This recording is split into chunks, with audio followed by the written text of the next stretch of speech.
welcome back to another episode of the Chronicles podcast. If you're new here, hi, my name is Becca. I have one leg and a lot of stories, but before that, I was a registered mental health nurse. I have talked about my nursing journey in previous episodes, so feel free to check those out along with my recent chat about mental health medications. I will link them somewhere on the screen where if you've not seen them before you can check them out, and if you want to go back and watch them when you've finished this, they will be here or on my channel. If you are a regular listener, you have probably heard me say this before, but I absolutely loved being a nurse. It felt like my purpose for a long time, and although my life has shifted, that experience remains a huge part of who I am today, and it has also given me a foundation to share information about mental health care and treatment with you, which is something which I am very passionate about and why I went into working in mental health in the first place. Since I am no longer a nurse or on the nursing register, I feel like I can speak more openly about the mental health system without concerns about employment or professional restrictions. Everything I share here is based on publicly available information and my own experience as a student and a registered nurse. And I know from experiences that I have had during times in university and my training, and the mindset that a mental health nurse talking about their struggles makes them less easy to trust in a mental health system. I have come to terms with the fact that I don't think I will ever go back to nursing, as it doesn't feel like the right fit for me anymore. However, even if I wanted to go back, I have knowledge that what I post online exists forever. Employers look at that, and my openness about mental health and struggles would be seen as a weakness. And for me, being open about my healing and all of the work that I have put into myself, it is helpful to recognise that I actually did that shit, but it may also be helpful for others who listen in some kind of way, even if it's just to not feel alone. Anyway, enough about that, and actually what this episode is going to be about today. I wanted to break down the Mental Health Act in the UK and Scotland. This legislation governs mental health care and attention during crises. If you have heard of the term sectioned and wondered what that means, or if you have someone you might know that may need this information someday, this episode is for you. I'll try to explain the key sections of the Mental Health Act in a way that is straightforward and easy to follow so that you can understand what your rights are and how the system works. Towards the end of the episode, I also want to touch on advanced statements, hospital passports, and advocacy, and this is a topic that I want to explain more in the next episode, and kind of off of me saying that I don't really think nursing is a place for me anymore. I do think that I do want to get into some kind of advocacy work and help people to be able to communicate when they're not able to, but right now I just need to figure out what is out there in the world, where my capabilities lie, because working like 9 to 5 Monday to Friday would be very difficult for me, because a lot of the time pain flares come up, I'm tired, I'm exhausted, I have a lot of brain fog, like I worry about these things and being in employment because it does create instability. There is this feeling of people shouldn't take sick days and stuff like that. But anyway, this is not the point of this episode, but know how it goes here. I get sidetracked and I go off on little tangents. But anyway, I am going to get into this episode. So I am firstly going to say, if you're listening on YouTube, give me a like, hit subscribe. if you like the episode or the podcast, that is. If you're listening on audio platforms and you don't want to miss when I upload, like it on your audio platforms, and it should give you an announcement or notification when I have posted anything. And if you want to follow some shorter content or some stuff that I post on Instagram, I'm going to start to be doing some like text posts because that has been really helpful for me in my recovery. But if you want to follow that, then those are at Cripple Chronicles Pod. And if you have anything you would like to say to me, even if it's just a little hello, then you can drop me an email to cripplecchroniclespod@gmail.com, and let's get into this episode.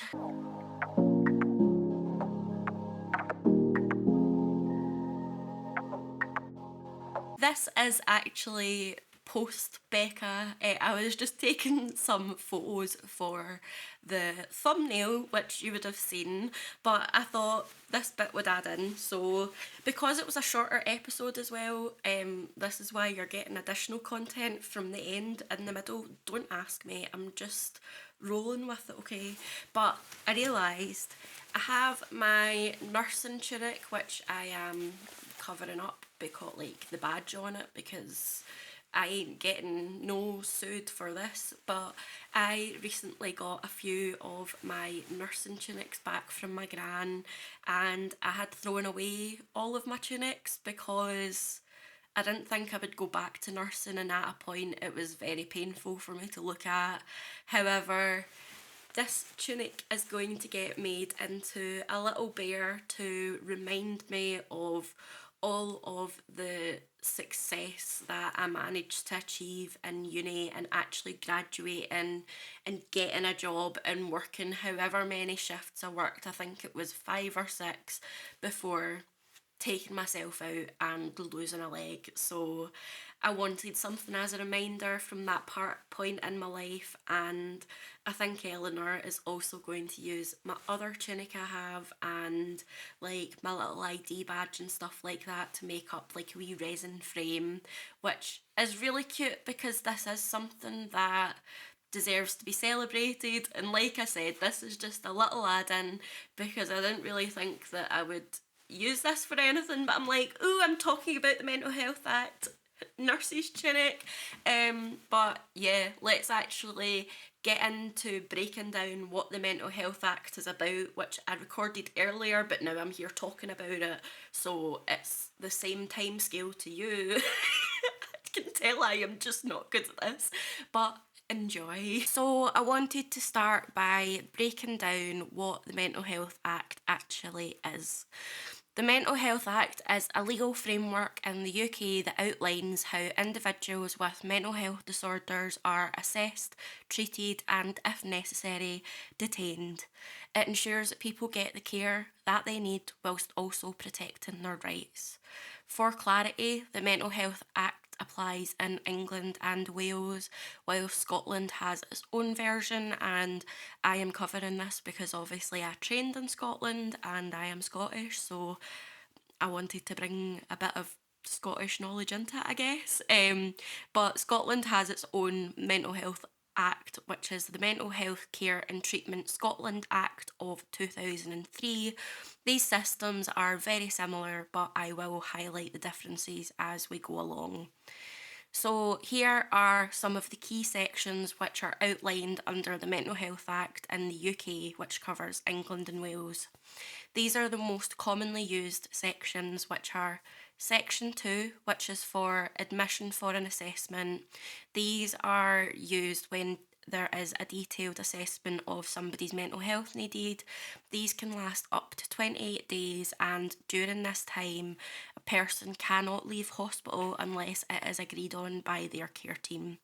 Section 3 is admission for treatment. Simba is just going about making little noises and throwing me off. Very burpy. Section 3 is admission for treatment. This is for individuals who are diagnosed with a specific mental health condition and they require treatment.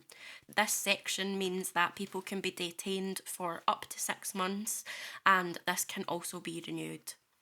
Section 4 is an emergency admission. This is used in urgent situations to protect a person's safety or that of others. This section lasts up to 72 hours and requires approval from one doctor and one mental health professional. Section 136 is a police detention. This allows the police to detain someone in a public place who appears to be in crisis and take them to a place of safety, like a mental health hospital. This detention can last up to 24 hours with a possible extension of 12 hours. There are also community treatment orders, which are classed or shortened to CTOs. CTOs allow people who are previously detained under Section 3, admission for treatment, to live in the community under specific conditions such as attending therapy, taking medication, and if these conditions aren't met, then they can be recalled to hospital and detained back under a Section 3. However, in Scotland, the legislation is slightly different, but the aims are the same to ensure care whilst safeguarding rights. However, in Scotland, you have Section 36, which is an emergency detention certificate, or an EDC, which allows hospital detention for up to 72 hours with a doctor's approval. This also requires a consultation with a mental health officer if possible. Section 44 is a short-term detention certificate. This is the detention that lasts up to 28 days for assessment and treatment. This also requires a doctor's recommendation and mental health officer's consent. Compulsory treatment orders are also in the Scotland, which the same allows ongoing care either in the hospital or community with an oversight from the Mental Health Tribunal in Scotland, which I am going to get into speaking more about. Section 297 is police powers, which is similar to Section 136 in the UK. This allows police to take someone in crisis to a place of safety. And I didn't cover this in the UK Act. I'm not sure if it's something that I've missed out. I feel like in the UK Act it comes under doctors and nurses holding power. However, in Scotland we have Section 113, which is nurses holding power, and this means that nurses can detain someone for up to 3 hours if there is an immediate risk of harm, and usually this will then be extended to a short-term detention or a longer detention. Understanding your rights. If you are detained under the Mental Health Act, you have rights including access to an independent mental health advocate who can explain your rights and help you to navigate the process of being detained. You have the ability to appeal your detention, and you are also allowed support from your nearest relative who will have certain legal rights. Remember, you don't need to be detained to receive mental health care. You can voluntarily go to the hospital, and if there is space, which in today's times you don't really know, you can be admitted as a voluntary patient. However, under this, whilst you are assessed, if you then try to leave and the hospital thinks that you are a risk to yourself or others, then you may be put under a emergency detention or a short-term detention until these things can kind of get sorted and figured out. I wanted to do a quick comparison between the UK and the US, but when I started looking into it, in the US, mental health laws vary by state, and there's 52, 53 states, and I didn't want to go through all of that, so if you would like me to dive deeper into that, you can let me know and I'll get my specs on and get geeky and find out about some mental health legislation in America. However, there are some similarities that exist, and that is both UK and US allow involuntary hospitalisation if somebody poses a risk to themselves or others, advocacy services are available in both countries, and the US laws focus on short term crisis stabilisation with fewer long term inpatient options compared to the UK. Like I said, if you want me to dive deeper into this, I will. Just let me know in the comments or drop me an email or whatever. Just let me know. In the next episode, like I mentioned in the intro, I want to cover advanced statements and hospital passports. These are tools that let you outline your preference for care if you're ever in a mental health crisis or admitted to the hospital. Advanced statements are particularly useful in Scotland, while hospital passports may be more widely recognised across the UK. I'll explain how to create these documents and why they are important for anybody who is managing complex health needs, as well as some plans that I have for things outside of the podcast, which relates to all of this. So I know this has been a bit of a shorter episode for today. I didn't realise when I was doing the notes that it had actually ended up being this short, but this is this week's episode, and I hope that I have maybe made the Mental Health Act a little easier to understand.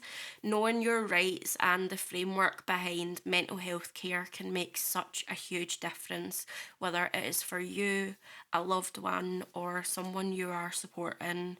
I actually saw a post recently about Heston Blumenthal, the chef, being hospitalised for his mental health and it feeling like it was a prison sentence. And getting care for your health should never feel like you are in jail, but with different sections and detentions, it can sometimes feel that way. As well as advanced statements and hospital passports, I do want to talk about um, some other ways that make it possible to advocate for yourself in hospitals or services which exist to help you advocate when you are struggling to speak for yourself. If you found this episode helpful, please share it with somebody who might benefit. And don't forget to subscribe to the podcast on YouTube or your favourite audio platforms. I'd love to hear your thoughts, so drop me a comment on Instagram or wherever you follow me at Cripple Chronicles Pod. Take care of yourself, and I'll see you soon.